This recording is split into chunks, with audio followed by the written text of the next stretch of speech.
প্রিয় শিক্ষার্থীবৃন্দ, doctor Abdul Razzak municipal কলেজের পদার্থবিজ্ঞানের পক্ষ থেকে তোমাদের শুভেচ্ছা। শিক্ষক পরিচিতি। আমি মোহাম্মদ আব্দুল গফুর, প্রভাষক, পদার্থবিজ্ঞান বিভাগ, doctor Abdul Razzak municipal college, Jessore. বিষয় পরিচিতি। পদার্থবিজ্ঞান প্রথম পত্র, একাদশ দ্বাদশ শ্রেণীর জন্য।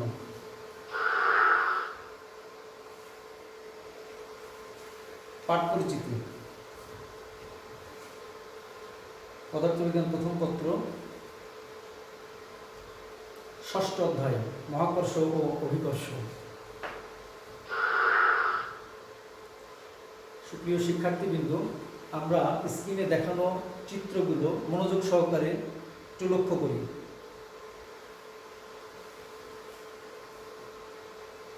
আমরা নিশ্চয় চিত্রগুলো বুঝতে পারছি কিসের চিত্র।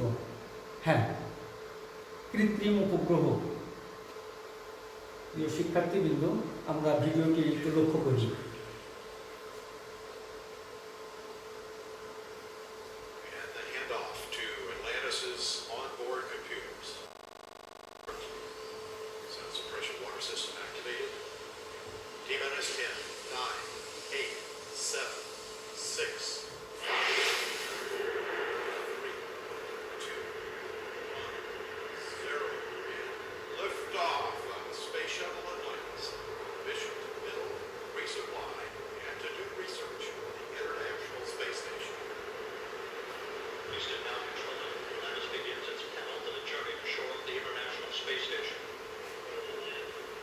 ভিডিওটি লক্ষ্য করছি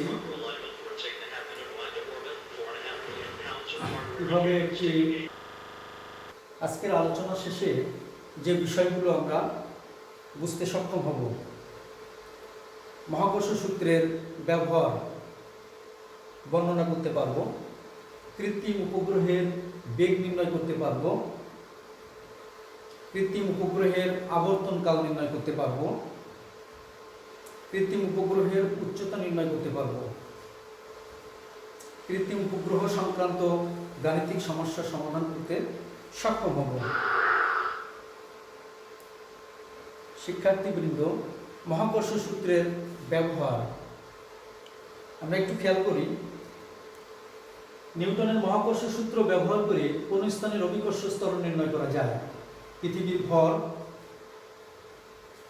চন্দ্রের ভর, সূর্যের ভর, পৃথিবীর ঘনত্ব, কৃত্রিম উপগ্রহের বেগ, আবর্তনকাল, মহাশূন্যচারীর ওজনহীনতা, মহাকর্ষীয় ক্ষেত্র, প্রাবল্য, বিভব ইত্যাদি বিষয় আমরা মহাকর্ষ সূত্রের সাহায্যে নির্ণয় করতে পারি। এছাড়াও এই মহাকর্ষ সূত্রের সাহায্যে আমরা মানব কল্যাণে গুরুত্বপূর্ণ ভূমিকা রাখছে এমন সব বিষয়গুলো ব্যাখ্যা করতে পারব। এখানে উল্লেখ করা হয়েছে প্রাকৃতিক সম্পদের অনুসন্ধান, কৃত্রিম উপগ্রহের মাধ্যমে যোগাযোগ এবং বস্তু।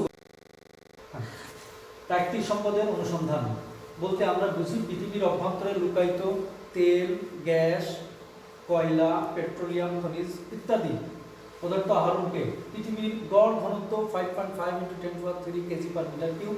পৃথিবীর বিভিন্ন গভীরতায়, পৃথিবীর আহ্নিক গতি, পৃথিবীর আকৃতি এবং ঘনত্বের তারতম্য হেতু পৃথিবীর বিভিন্ন স্থানে জি এর মানও ভিন্ন হয়। আর এই মানের সূক্ষ্ম পরিবর্তন আমরা পরিমাপ করতে পারি পিয়টভাস ব্যালেন্সের সাহায্যে। জি এর এই সূক্ষ্ম পরিবর্তন পরিমাপ করে আমরা বুঝতে পারি যে পৃথিবীর কোথায় কোনো খনিজ পদার্থ আছে কি না।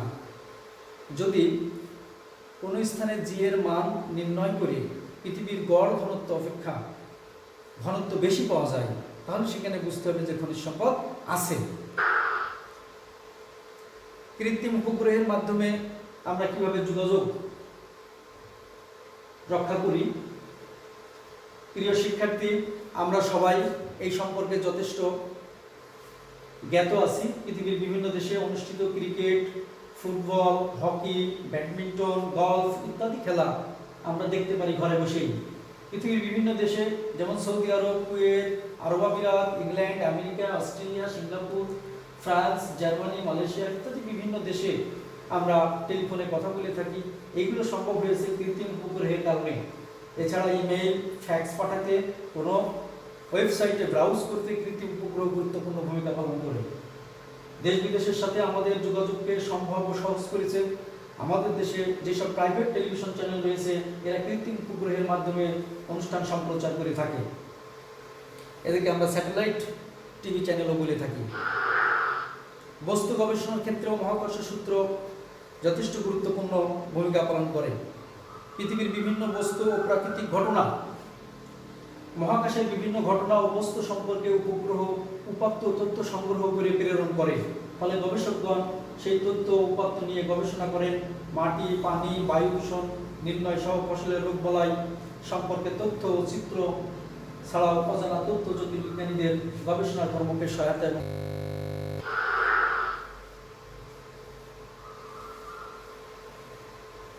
উপগ্রহ সৌরজগতের যে সকল জ্যোতিষ্ক গ্রহের চারিদিকে আবর্তিত হয় তাদেরকে উপগ্রহ বলে। এই উপগ্রহ দুই ধরনের আছে, একটা স্বাভাবিক উপগ্রহ আর একটা কৃত্রিম উপগ্রহ। তো স্বাভাবিক উপগ্রহ আমরা কাদেরকে বলি? যে সকল উপগ্রহ প্রাকৃতিক কারণে সৃষ্টি হয় তাদেরকে স্বাভাবিক উপগ্রহ বলে। আমরা সবাই জানি চাঁদ পৃথিবীর একমাত্র স্বাভাবিক উপগ্রহ। কৃত্রিম উপগ্রহ যে সকল মহাশূন্যযান পৃথিবী থেকে নির্দিষ্ট উচ্চতায় তাদের নিজ নিজ কক্ষপথ থেকে পৃথিবীকে প্রদক্ষিণ করছে তাদেরকে কৃত্রিম উপগ্রহ বলা হয়।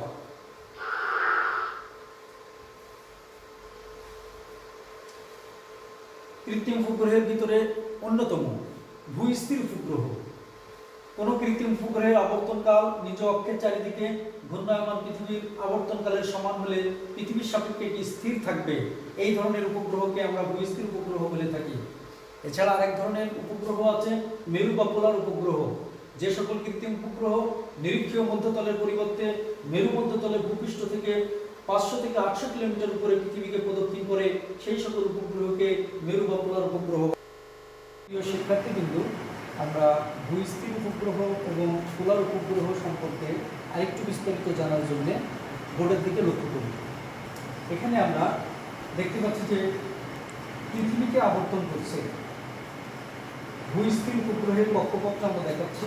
এই যে নিরক্ষরেখা আছে, এই নিরক্ষরেখা বরাবর একটা অনুভূমিক তলে পৃথিবীকে প্রায় পৃথিবীর পৃষ্ঠ থেকে 36,000 কিলোমিটার উচ্চতার একটা পথে প্রায় 24 ঘন্টায় আবর্তন করছে। পৃথিবীর কক্ষপথের আবর্তনের দিক অনুসারে, অর্থাৎ পশ্চিম থেকে পূর্ব দিকে। এখানে আমরা দেখতে পাচ্ছি যে কৃত্রিম উপগ্রহের যে কক্ষপথ, এই কক্ষপথকে আমরা বলি পার্কিং কক্ষপথ। এটাকে ভূস্থির উপগ্রহের কক্ষপথ, অর্থাৎ নিরক্ষরেখা বরাবর পৃথিবীকে বৃহত্তর ব্যাসার্ধের কক্ষপথে পরিভ্রমণ করে 24 ঘন্টায় একবার, সেটিকে আমরা বলছি ভূস্থির উপগ্রহ। পাশাপাশি আমরা পোলার উপগ্রহ সম্পর্কে একটু খেয়াল করি। পোলার উপগ্রহের ক্ষেত্রে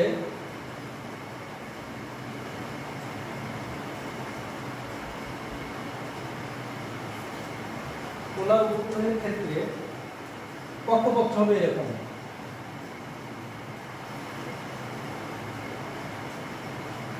এবং এটা উত্তর থেকে দক্ষিণ দিকে।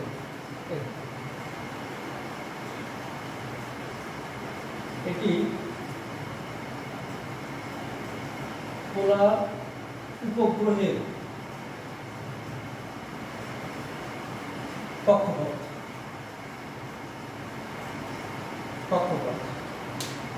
আমরা ভূস্থির উপগ্রহ এবং পোলার উপগ্রহের বৈশিষ্ট্যগুলো স্ক্রিনে খুবই গুরুত্বের সাথে লক্ষ্য করি। কৃত্রিম উপগ্রহের ব্যবহার লক্ষ্য করি। আবহাওয়া সম্পর্কিত গবেষণা, নিরীক্ষণ ও পূর্বাভাস প্রদানে কৃত্রিম উপগ্রহ ব্যবহার করা। পৃথিবীর আকার আকৃতি সম্পর্কিত সমীক্ষায় কৃত্রিম উপগ্রহ ব্যবহৃত হয়। বায়ুমণ্ডলের উচ্চতর স্তরসমূহের গঠন, তাপমাত্রা ও চাপ নির্ণয়ে কৃত্রিম উপগ্রহ ব্যবহৃত হয়। প্রতিরক্ষামূলক পাহারা ও সামরিক কাজে কৃত্রিম উপগ্রহ ব্যবহার হয়। সমুদ্রের গভীরতা নির্ণয়ে কৃত্রিম উপগ্রহ ব্যবহৃত হয়। গ্রহ নক্ষত্রের গঠন সম্পর্কে গবেষণার কাজে কৃত্রিম উপগ্রহ ব্যবহার হয়। খেলাধুলা সহ বিভিন্ন অনুষ্ঠান ধারণ ও প্রেরণে কৃত্রিম উপগ্রহ ব্যবহৃত হয়। আন্তঃমহাদেশীয় যোগাযোগ স্থাপনে কৃত্রিম উপগ্রহ ব্যবহৃত হয়। উদ্যাকাশে বিভিন্ন বিকিরণ ও তার প্রভাব অনুসন্ধানে কৃত্রিম উপগ্রহ ব্যবহৃত হয়। মহাজাগতিক রশ্মি সহ বিভিন্ন রশ্মির উৎস ও নানাবিধ গবেষণায় কৃত্রিম উপগ্রহ ব্যবহৃত হয়। টিভি ও বেতারের রিলে স্টেশনে কৃত্রিম উপগ্রহ ব্যবহৃত হয়। ভূস্থির উপগ্রহের কিছু বৈশিষ্ট্য আছে। আমরা প্রথমে কৃত্রিম উপগ্রহের বৈশিষ্ট্য বা ব্যবহার সম্পর্কে জেনেছি, এখন ভূস্থির উপগ্রহের কিছু বৈশিষ্ট্য। প্রথমত খেয়াল করি, উপগ্রহটির কক্ষপথ পৃথিবীর নিরক্ষীয় তলে, যেটা আমরা বোর্ডে দেখিয়েছিলাম নিরক্ষীয় তলটা কি। উপগ্রহটি পৃথিবীকে কেন্দ্র করে বৃত্তাকার পথে আবর্তন করে। উপগ্রহটি নিজ কক্ষপথে আবর্তনকাল 24 ঘন্টা। উপগ্রহটি পৃথিবীর অনুরূপ পশ্চিম থেকে পূর্ব দিকে আবর্তন করে। নিরক্ষরেখা থেকে উপগ্রহটির কক্ষপথের উচ্চতা প্রায় 36,000 কিলোমিটার। উপগ্রহটির আবর্তনকাল, উচ্চতা এবং পরিক্রমণ বেগ উপগ্রহের ভরের উপরে নির্ভর করে না। ভূস্থির উপগ্রহের কিছু অসুবিধা আছে, যদিও অনেক সুবিধা আছে, কিছু অসুবিধা এখানে উল্লেখ না করলেই নয়। আমরা জানি নিরক্ষীয় তল থেকে 36,000 কিলোমিটার উপরে অবস্থান করে কৃত্রিম উপগ্রহ, অর্থাৎ কোনো সিগন্যাল পৃথিবীর পৃষ্ঠ থেকে এই কৃত্রিম উপগ্রহ পর্যন্ত পৌঁছে আবার ফিরে আসতে তার 72,000 কিলোমিটার পথ অতিক্রম করা লাগে। এই সময় কোনো সিগন্যালকে প্রায় 0.25 সেকেন্ড লাগে। তাই এখানে আমরা বলতে পারি রেডিও টিভি সম্প্রচারে কোনো অসুবিধা হয় না এই ধরনের সিগন্যাল ডিউরেশনের সময়ে, কিন্তু দূরবর্তী অবস্থানে গ্রাহকদের মধ্যে টেলিফোনে কথোপকথন। পোলার উপগ্রহের কিছু বৈশিষ্ট্য আমরা লক্ষ্য করি। ভূপৃষ্ঠ থেকে এই উপগ্রহের উচ্চতা সাধারণত 500 থেকে 800 কিলোমিটারের মতো হয়ে থাকে। উপগ্রহগুলোর আবর্তনকাল প্রায় 110 মিনিট। উপগ্রহগুলোর সাহায্যে পৃথিবীর এক স্থান থেকে অন্য স্থানে তড়িৎচুম্বকীয় সংকেত পাঠাতে 0.01 সেকেন্ড সময় লাগে। সেই কারণে টেলিযোগাযোগের জন্য এই উপগ্রহগুলো চমৎকার কাজ করে থাকে। উপগ্রহগুলো মেরু মধ্যতলে উত্তর দক্ষিণে পৃথিবীকে আবর্তন করে। প্রিয় শিক্ষার্থীবৃন্দ, আমরা স্ক্রিনে একটি চিত্র দেখতে পাচ্ছি। চিত্রটি কৃত্রিম উপগ্রহের মাধ্যমে মোবাইল ফোন, টেলিফোন এবং ইন্টারনেটে তথ্য প্রেরণ প্রযুক্তি। আমরা চিত্রে লক্ষ্য করছি যে কোনো প্রেরক যন্ত্র থেকে সিগন্যাল আমরা মডেমে প্রেরণ করে থাকি, সেইখান থেকে সিগন্যালটা উপগ্রহে চলে যায়, এই উপগ্রহ থেকে আবার মডেমে ফিরে আসে, মডেম থেকে আমাদের কাঙ্ক্ষিত গ্রাহক যন্ত্রে সিগন্যালটি ফিরে আসে। এই মূলনীতিতে কৃত্রিম উপগ্রহ মাধ্যমে আমরা সিগন্যাল আদান প্রদান করে থাকি। কৃত্রিম উপগ্রহের বেগ নির্ণয়।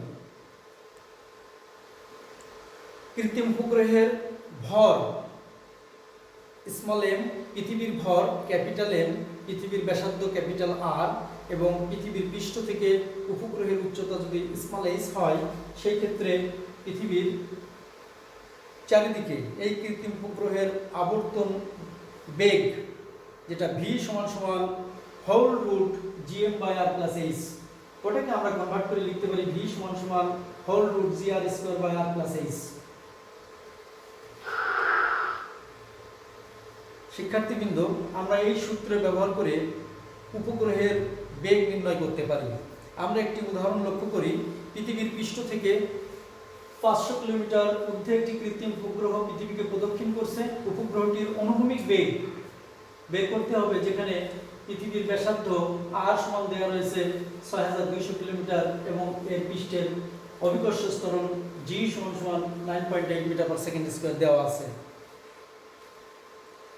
শিক্ষার্থীবৃন্দ, আমরা ইতিপূর্বে কৃত্রিম উপগ্রহের বেগ নির্ণয়ের যে রাশিমালা দেখেছি, সেই রাশিমালায় আমাদের যে অঙ্কে ডাটাগুলো দেওয়া আছে, পর্যায়ক্রমে বসায় যদি আমরা ক্যালকুলেশন করি তো উত্তর পাওয়া যাবে 7498.38 মিটার পার সেকেন্ড। কৃত্রিম উপগ্রহের আবর্তনকাল বা পর্যায়কাল, অর্থাৎ পৃথিবীকে একবার ঘুরে আসতে যে সময় লাগে সেটি হচ্ছে তার আবর্তনকাল। এক্ষেত্রেও এম ভরের একটি কৃত্রিম উপগ্রহ পৃথিবীর পৃষ্ঠতে এই উচ্চতায় অবস্থান করে ভি বেগে বৃত্তাকার পথে পৃথিবীকে প্রদক্ষিণ করে, সেই ক্ষেত্রে আমরা আবর্তনকালের রাশিমালা পাবো t সমান সমান 2 pi whole root r plus h এর হোল কিউব বাই gm বা t সমান সমান whole root 4 pi square r plus h এর হোল কিউব বাই gm। এই সূত্রের সাহায্যে আমরা একটি উদাহরণ সমাধান করব। একটা অঙ্ক, ভূপৃষ্ঠ থেকে 300 কিলোমিটার ঊর্ধ্বে বৃত্তাকার পথে গতিশীল একটি উপগ্রহের আবর্তনকাল কত, যেখানে পৃথিবীর ভর ও ব্যাসার্ধ দেওয়া আছে। আমরা দেওয়া আছে উপাত্তগুলো যদি আগে বসিয়ে দিই, উচ্চতা h, পৃথিবীর ভর m, পৃথিবীর ব্যাসার্ধ r, মহাকর্ষীয় ধ্রুবক ক্যাপিটাল G, সেই ক্ষেত্রে আবর্তনকাল যদি বের করতে হয় তো আমাদের ইতিপূর্বে স্ক্রিনে দেখানো যে সমীকরণ ছিল t সমান সমান whole root 4 pi square r plus h whole cube by gm, এখানে বসিয়ে ক্যালকুলেশন করলে আমরা উত্তর পেয়ে যাব 5854 সেকেন্ড। কৃত্রিম উপগ্রহের উচ্চতা, একই ক্ষেত্রে আমরা m ভরের একটি কৃত্রিম উপগ্রহ পৃথিবীর পৃষ্ঠ থেকে এই উচ্চতায় অবস্থান করে v বেগে পৃথিবীকে প্রদক্ষিণ করলে আমরা উচ্চতার রাশিমালা পেয়ে যাব h সমান সমান gmt square by 4 pi square whole on third minus r। এখানে r হচ্ছে পৃথিবীর ব্যাসার্ধ এবং ক্যাপিটাল M পৃথিবীর ভর। আমরা এই সূত্র ব্যবহার করে একটি সমাধান করব। পৃথিবী নিজ অক্ষের উপরে আবর্তনকাল 24 ঘন্টা, মহাকর্ষীয় ধ্রুবক ক্যাপিটাল G এর মান আছে 6.7 × 10^11 newton metre square per KG square, পৃথিবীর ভর 6 × 10^24 কেজি এবং পৃথিবীর ব্যাসার্ধ 6.4 × 10^6 মিটার। সেই ক্ষেত্রে ভূস্থির উপগ্রহের উচ্চতা আমরা নির্ণয় করতে চাই।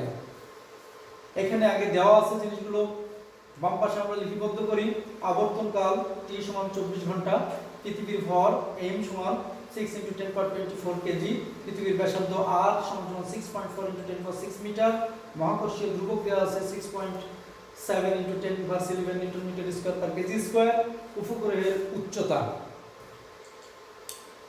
h সমান সমান আমরা পেয়েছি gmt square by 4 pi square whole power on third minus r।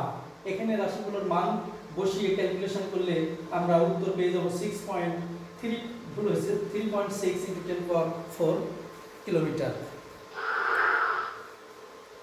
প্রিয় শিক্ষার্থীবৃন্দ, আমরা যে তিনটে সমীকরণ এখানে পেয়েছি আলোচনার ভিতর দিয়ে, উপগ্রহের বেগ নির্ণয়ের, উপগ্রহের আবর্তনকাল নির্ণয়ের এবং উপগ্রহের উচ্চতা নির্ণয়ের, সেই সূত্রগুলো ব্যবহার করে এখানে তোমাদের অধিকতর প্র্যাকটিসের জন্য কিছু গুরুত্বপূর্ণ অঙ্ক আমি উপস্থাপন করছি, যে অঙ্কগুলো বিভিন্ন সময়ে বোর্ডে এবং বিভিন্ন প্রতিযোগিতামূলক এবং ভর্তি পরীক্ষায় এসে থাকে।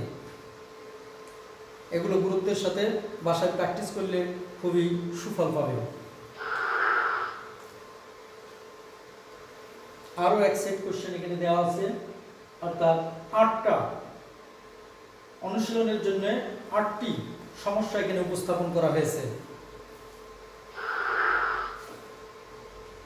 আমরা এখন একটি সৃজনশীল প্রশ্ন সমাধান করতে চাই। একটি উদ্দীপক এখানে আমরা দেখতে পাচ্ছি, পৃথিবীর পৃষ্ঠ হতে 36,000 কিলোমিটার উচ্চতায় একটি কৃত্রিম উপগ্রহ পৃথিবীকে প্রদক্ষিণ করছে। বাংলাদেশ দক্ষিণ আফ্রিকার একদিনের আন্তর্জাতিক ম্যাচ শেষে শেরেবাংলা স্টেডিয়াম হতে সরাসরি সম্প্রচার করার জন্য উপগ্রহটির ট্রান্সমিটারে যোগাযোগ স্থাপন করা হলো, যেখানে পৃথিবীর ভর 6 × 10^24 কেজি, পৃথিবীর ব্যাসার্ধ 6400 কিলোমিটার এবং পৃথিবীর ব্যাসার্ধ পৃথিবীর পৃষ্ঠে অভিকর্ষ স্তর 9.8 মিটার পার সেকেন্ড স্কয়ার। আমাদের বের করতে হবে পৃথিবীর গড় ঘনত্ব, পরবর্তীতে উচ্চতর দক্ষতার ক্ষেত্রে বের করতে হবে উদ্দীপকে উল্লেখিত উপগ্রহটির সাহায্যে ম্যাচটি সরাসরি সম্ভব হবে কিনা গাণিতিকভাবে বিশ্লেষণ করতে হবে। আমরা সমাধানটা খেয়াল করি।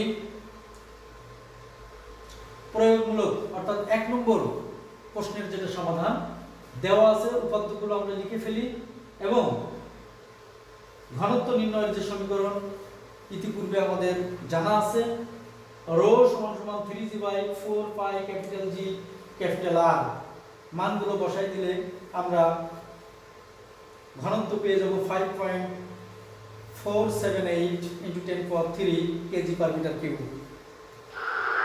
পরবর্তীতে হায়ার অর্ডারের যে কোশ্চেনটা ছিল তার সমাধানের ক্ষেত্রে আমরা দেখি এখানে উপাত্তগুলো নিয়ে নিই। পৃথিবীর ভর, পৃথিবীর পৃষ্ঠ থেকে কৃত্রিম উপগ্রহের উচ্চতা, মহাকর্ষীয় ধ্রুবক, পৃথিবীর ব্যাসার্ধ, এই মানগুলো আমাদের জানা আছে। কৃত্রিম উপগ্রহের পর্যায়কাল বের করব আমরা, কারণ আমাদের কাছে চাওয়া হয়েছে যে এটি সরাসরি সম্প্রচার করা যাবে কিনা। আর সরাসরি সম্প্রচার করতে গেলে এটি ভূস্থির উপগ্রহ হতে হবে এবং যার পর্যায়কাল হতে হবে 24 ঘন্টা। আমরা এখানে ক্যালকুলেশন করে দেখি যে হ্যাঁ, মানগুলো বসানোর পরে যে উত্তর প্রায় 24 ঘন্টা এসে গেছে। সুতরাং কৃত্রিম উপগ্রহটি একটি ভূস্থির উপগ্রহ, এই কারণে উপগ্রহটির সাহায্যে ম্যাচটি সরাসরি সম্প্রচার করা সম্ভব। এইভাবে তোমাদের বাসায় প্র্যাকটিসের জন্য আমি বেশ কয়েকটি সৃজনশীল প্রশ্ন বা উদ্দীপক এখানে উপস্থাপন করছি। তোমরা গুরুত্বের সাথে খেয়াল করবে এবং এটা সমাধানের জন্য চেষ্টা করবে। পরবর্তীতে কলেজ খুললে এই সমস্যাগুলোর সমাধান করে এনে আমাকে দেখাবে। আমরা স্ক্রিনে উদ্দীপকগুলো লক্ষ্য করছি। তোমাদের সহায়তার জন্য পাশে উত্তর দেওয়া আছে, তোমরা বাসায় প্র্যাকটিস করে মিলিয়ে দেখবে।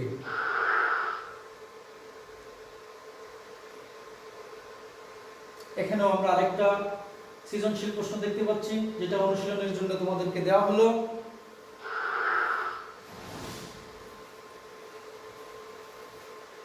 আরো একটি অনুশীলনের জন্য সৃজনশীল প্রশ্ন উপস্থাপন করা হলো।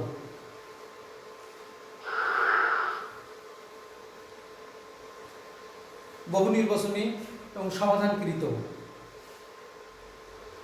আমাদের পরীক্ষায় যে সমস্ত প্রশ্ন, যে ধরনের প্রশ্ন অর্থাৎ কাঠামোবদ্ধ, যেটা সৃজনশীল আমাদের আসে, প্রথমে জ্ঞানমূলক, অনুধাবন, প্রয়োগ এবং উচ্চতর দক্ষতা, সেই সাথে বহু নির্বাচনী অর্থাৎ এমসিকিউ কোশ্চেন। আমরা এখানে আজকের আলোচনার ভিতর দিয়ে বেশ কিছু এমসিকিউ প্রশ্ন পেতে পারি, তার কিছু নমুনা এখানে উপস্থাপন করা হয়েছে। এই সংক্রান্ত বিষয়গুলো তোমরা এই টপিকটির উপরে নির্বাচিত রাইটারের কিছু বই নিজেরা যদি পড়াশোনা করো, তাহলে এইরকম অনেক এমসিকিউ সম্পর্কে ইনফরমেশন পেয়ে যাবে। আর পড়াশোনার প্র্যাকটিস সাথে সাথে থাকতে হবে, কারণ আমাদের খেয়াল রাখতে হবে যে practice makes a man perfect. এখানে তোমাদের জ্ঞাতার্থে বলে রাখি, যেমন লাল বৃত্তাকার এবং ভিন্ন কালারের যে বৃত্তাকার, এইগুলো হচ্ছে সংশ্লিষ্ট প্রশ্নের উত্তর।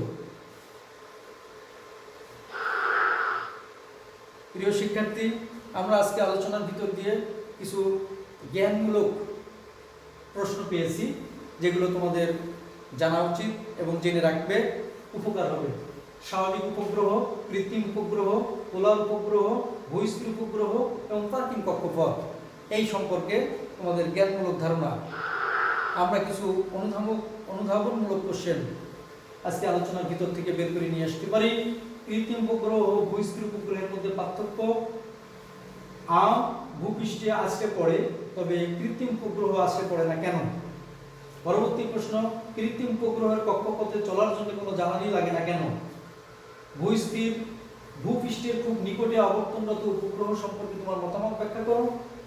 লাস্ট অনুধাবনমূলক কোশ্চেন, টেলিযোগাযোগের ক্ষেত্রে ভূস্থির উপগ্রহ উপযোগী নয় কেন?